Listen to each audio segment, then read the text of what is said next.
হে আল্লাহ, আমাদের প্রিয় ভাই শরীফ ওসমান হাদি, যাকে নির্মমভাবে শহীদ করা হয়েছে, আজ সে আর আমাদের মাঝে বেঁচে নেই। শরীফ ওসমান হাদি অন্যায়ের কাছে মাথা নত করেনি।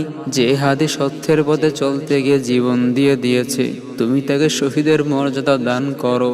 হে প্রভু, আজ তার মা বাবার বুক খালি, তার স্ত্রীর চোখে ঘুম নেই, তার সন্তানরা আজ বাবাকে খুঁজে ফিরছে। তুমি তাদের হৃদয়ে সবরের পাহাড় ঢেলে দাও। যারা তাকে অন্যায়ভাবে শহীদ করেছে, যারা রক্তের উপর হেঁটে ক্ষমতা দেখিয়েছে, হে আল্লাহ, তুমি তাদের মুখোশ খুলে দাও। এই দুনিয়াতেই তুমি তাদের বিচার দেখিয়ে দাও। হে আল্লাহ, এই শহীদের রক্ত যেন বৃথা না যায়। এই রক্ত যেন আমাদের ঘুমন্ত বিবেককে জাগিয়ে তোলে। এই রক্ত যেন জুলুমের বিরুদ্ধে দাঁড়ানোর শক্তি হয়ে ওঠে। হে প্রভু, শরীফ ওসমান হাদির কবরের মাটিকে তুমি সুগন্ধিময় করে দাও। তার আত্মাকে তুমি প্রশান্তিতে ভরে দাও। আর আমাদের সবাইকে এমন মৃত্যু দাও, যে মৃত্যুতে তুমি সন্তুষ্টি থাকো।